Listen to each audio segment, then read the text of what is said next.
Let's make an 1850s summer meal.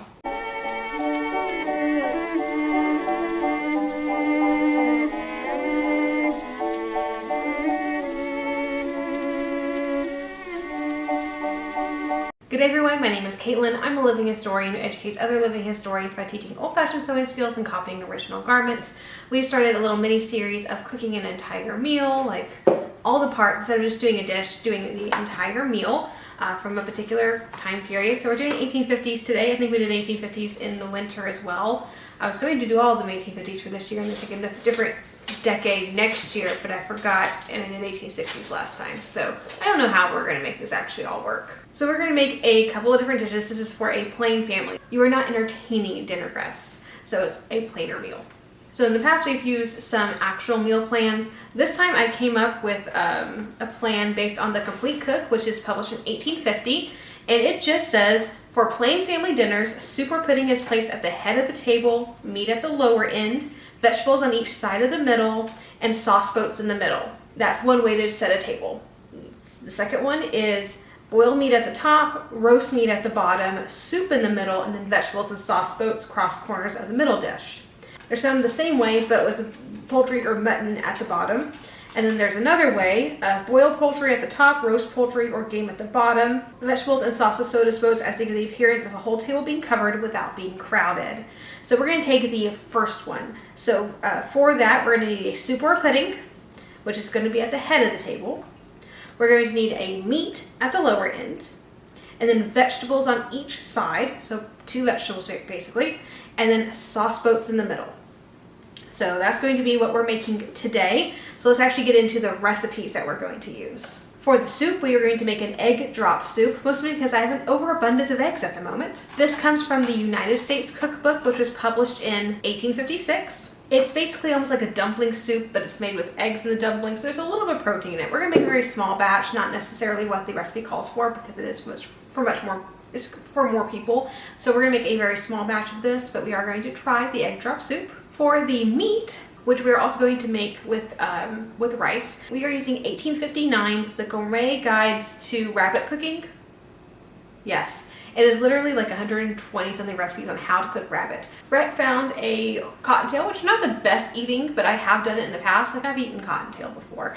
So this is not necessarily something new for me. It's not my favorite, and they're definitely not as tender as like a tame rabbit would be. And the recipe actually does specifically call for tame rabbit. But in the absence of tame rabbits, because ours aren't ready yet, we're going to use the wild rabbit. And so it is baked rabbit with rice. So if we get a little bit of starch in there, that'll be dish number 2. And the recipe says to serve it with chutney, which I could not find a period recipe for. Actually, I found one period recipe that had mangoes in it, and I was like, oh, that's a little difficult. We're actually not going to make the sauce or the chutney because I have some salsa verde that I made yesterday for the meal yesterday, and so I've left over that, and I think that would go really well with the rabbit. So we're just going to fudge the sauce and just use that for our sauce. Saves me a little bit of time too.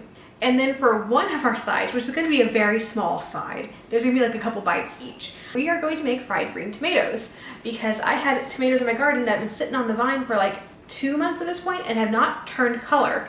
And so I picked them, and what do you know, after a month of sitting on the counter, green, they turned yellow and red within the last 3 days while I was planning this meal, after I had already planned to make fried green tomatoes. So that was very inconvenient for me. So we have 2 green tomatoes that are kind of small, but I'm going to go ahead and make them as fried green tomatoes, and that'll be one of our vegetables. And then for vegetable number 2, we're going to make a cucumber salad, maybe a cucumber tomato salad, I haven't decided. This is a reprint of this is called the American Home Cookbook. It's published in 1854. I have a reprint of it. And so it says for cucumbers, let them be as fresh as possible or they will be unwholesome. Pare, cut off the stem end to the seeds, slice in cold water sometime before they are wanted. And what that is, I read it in another cookbook that I have. Basically, it gets rid of the sliminess, which was considered unwholesome. Serve with salt, pepper, vinegar, and if you like, a little salad oil. Onions are sometimes sliced up with them, which I have onions, but I don't like onions in my cucumber salad. And tomatoes are frequently prepared in the above manner. Sometimes I like to add the cucumbers and the tomatoes together. Cucumbers are actually not from the garden because I forgot I was using them for this, and I made pickles. So I had to buy some cucumbers, but they are in season, and I do have some on the vine. They're just not ready to pick yet. So unfortunately, we're going to be using store-bought cucumbers. We do have tomatoes from the garden. We have eggs from the garden. We have the meat from the property, not necessarily garden. Because again, eventually the plan is to have all of this, or at least most of it, supplied from the farm itself and with period varieties. Now, those are going to be our main deals. For dessert, we're going to make a pound cake because that sounded good. So for this, I'm going to be using Mrs. Hale's cookbook, which was published in 1857. I may end up making a half-pound cake because it's just the two of us, but maybe I'll make the pound cake and like freeze half of it. I'm not really sure yet. And then over top of that, it is peach season. We're going to make some fried peaches. So it's basically fried apples. In fact, that's what the recipe is. It just says further down on the next page that you can fry peaches in the same manner. So we're just going to use peaches because they're in season here where I am. So that is going to be our meal today. I'm going to take you along in the kitchen with the modern kitchen, making the entire meal, and then maybe set the table. I haven't fully decided yet. Probably should. And then we'll have dinner. The very first thing I did was pare and slice the cucumber, and I put it in water to soak. Yes, I could have gotten a cutting board out, but mine was being used to provide a staple ground to freeze some ice cube trays of chicken broth that I made, so it wasn't exactly available for me. Most recipes call for cucumbers to be soaked to get the sliminess off. The sliminess was considered unhealthful, so that is why we do this step. Next, I got started on the cake. I decided to do a half-pound cake, as the recipe itself does say half the ingredients will make a moderately sized cake, and that sounded nice to me because there's only 2 people eating this. A pound cake is so named because you use a pound of each of the ingredients. So to half it, I used half a pound. This equaled to half a pound of butter, a little bit more than a cup of sugar, which I mixed very well together. I then added 5 eggs. The recipe called for 9, but I was using pullet eggs, or eggs from hens that had just started laying, so they're smaller than regular eggs. And of course, these eggs do come from my Dominique hens, which are an 18th century American breed of chicken. I would have loved to do some fresh ground nutmeg into this, I have plenty of whole nutmeg, but I could not find my grater, so I settled for pre-ground nutmeg and some cinnamon. Half a pound of flour is just under 2 cups. It's actually just over 1 3/4 cups. And so I added that, and then I put it into a buttered cake mold, and I baked that at 350 degrees until it looked done and crispy around the edges. Then I went back to my cucumber, as I like my cucumber salad to sit and marinate in the vinegar and the oil for a while before serving. So I drained the water from the cucumbers. I added a healthy pinch of salt, some pepper, and about 1 tablespoon each of olive oil and apple cider vinegar. That got well mixed and set to the side. And every 10-ish minutes, I went back to stir it just to make sure that all the cucumbers got mixed with the dressing. And that's when I started on the rabbit. Rhett had already skinned it and taken out the organs, which was very nice. That's how I like to get my meat. I put a knob of butter in a cast iron skillet and let it melt lightly while I peppered the rabbit as the recipe says to. We are going to adapt this recipe to the oven instead of a fireplace, so when the butter was melted and a little brown, I took the skillet off the stove, allowed it to cool lightly before adding the peppered meat and spreading it all over with the butter. That's the basting part. And that's when I added the stock, nutmeg, 2 beaten egg yolks, and rice to the skillet. This saves dishes, and I found wild rabbit especially works best if cooked slow in a liquid anyway, as opposed to just baked in the oven. So that went into the oven with the cake, and every 10 to 20 minutes I turned the rabbit over so it got all in the liquid and butter, just to keep it from drying out a little bit. I knew the soup was going to take about 10 minutes and the fried fruits and veggies would not take that long, so next I set the table. This won't be perfect, but it'll be good for today. I chose a vintage linen tablecloth, which yes, I know needs to be ironed, but I see period paintings with the tablecloths that have fold creases all the time, so we're calling this a purposeful choice, even though most of the wrinkles aren't fold lines, they're real wrinkles that should have been ironed out, but we're going to call it purposeful. This is not exactly proper, but I placed the dinner fork and then the dessert fork, the plate, knife, and then the spoon in front of each place, with the dessert on the left, which is where the bread plate is supposed to go in modern place settings, but we didn't have bread for this meal, so I just put the dessert one there.